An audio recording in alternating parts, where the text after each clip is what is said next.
Welcome back everyone to another episode in the comp series. Today I'm going to be comparing the Spyderco Bodacious against the Spyderco Shaman.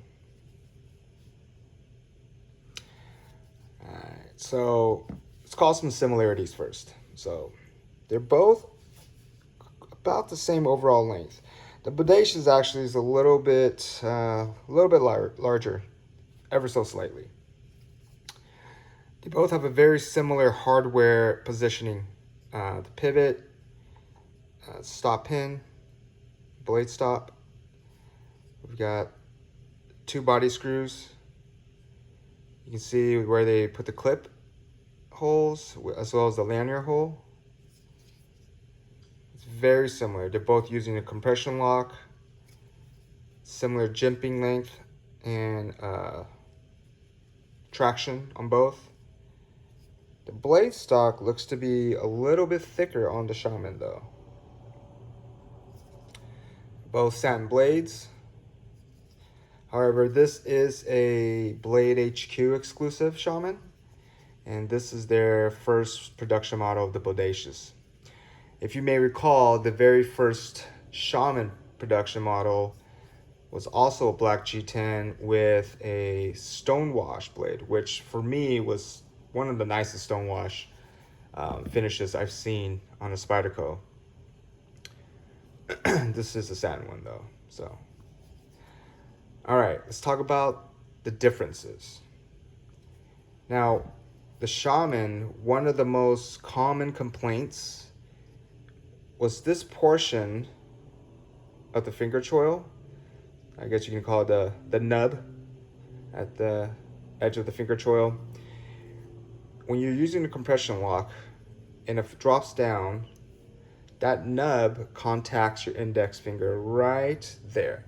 So that much of the blade is sticking out when the nub contacts your finger. That's quite a bit. It wasn't ever a big deal for me. I kind of got used to it, but I felt that right away. So that was a complaint that I read online. A lot of people did not like that. A lot of people actually went, I don't know if a lot, but there are people out there that went and used the Dremel and kind of just smoothed that out and it flattened it so it's no longer a nub sticking out. Yeah, right there.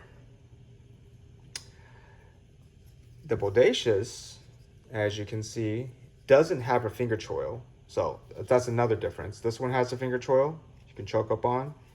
The Bodacious does not. And because of that, it appears that even though there's no finger choil, that part is flattened out at the ricasso. And if you're going to go ahead and use the compression lock, press it in, it goes all the way in and there's absolutely no contact against your finger. There is no nub. Finger is still on the compression lock, the liner, and nothing. It goes all the way down, closes smoothly, no contact against your finger. I think that's a huge improvement. So definitely a plus for the Bodacious on that. Another one, which I also think is in favor of the Bodacious, is the clip hole positioning. For the Shaman, you can do left hand, right hand, tip up, tip down, tip up, tip down.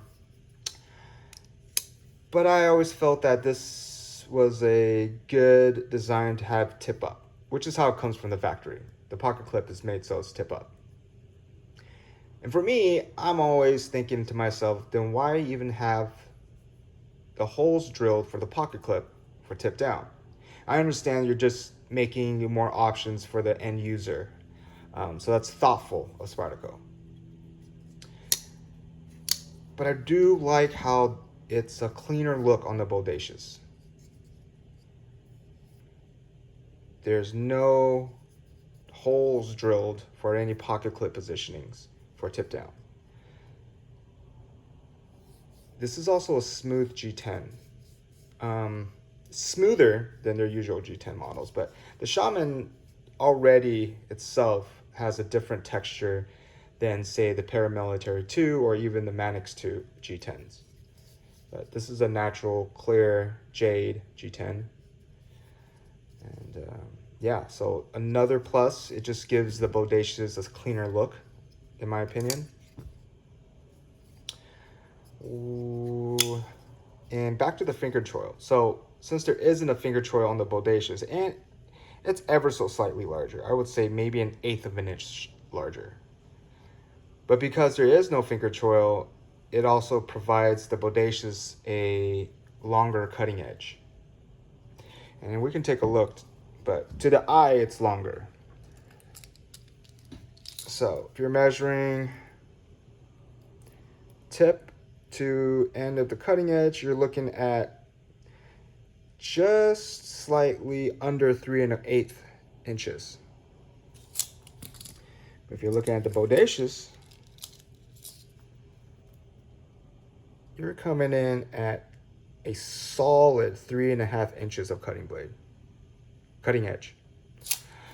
I can anticipate this being a comment, criticism, because there is no sharpening choil, that if you don't tape that part off as you're sharpening it, you're very likely to start creating, well, you'll probably end up sharpening this portion which is not sharpened. So there is a small gap right there that's not sharpened. So I can anticipate that being a criticism of this design. Doesn't really bother me. When I start using my knives, I don't know, it's not a big deal if you can always use something that tapes it right there so you're not crossing over as you're sharpening this portion of the edge. But I can see that being brought up in forums, reviews, so something I wanted to call out.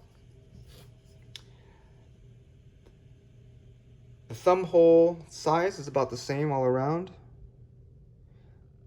at least to the naked eye. I actually like the way they moved the writing of the location where it's made. They shifted it over, as well as this portion. Again, I think that's probably because they slanted this portion of the blade as it enters the ricasso, versus having the finger choil, so much more real estate before the grind. They're both comfortable in hand. Shaman's one of my top 5 Spydercos in my collection. I have multiple models of the Shaman, variations, different exclusive and sprints. For me, choking up on the Shaman does feel better overall. But the Bodacious, it feels a little slimmer than the Shaman. And ergonomics are very, very solid. I don't feel any hot spots. I don't feel any hot spots in the Shaman either, to be honest. So maybe a bit of a pressure, tiny bit if you're like this, but once you choke up, I would say it goes away. So I think if you're on the fence about getting a Bodacious and you do like the Shaman, but you're also someone who enjoys using your knife, not having to worry about a finger choil, because let's face it, if you're holding it down here and you're cutting, you're losing a lot of cutting ability as you enter the finger choil. I personally haven't experienced where that's an issue, but I can imagine that being one. And so with the Bodacious, you'll be able to get the full length of the blade before it gets down towards the ricasso. So I do enjoy that about the Bodacious, and to be honest, I can imagine them starting to already think about different sprints and exclusives for the Bodacious. I really like it. It felt, again, people were also doing mods to the Shaman, doing skinny mods. But but I think the way it's designed for the Shaman, that it matches how thick the blade is, the blade thickness. So having a thicker, more filling overall handle complements the thickness of the blade. So I would consider the Shaman a robust, almost overbuilt-ish of a knife.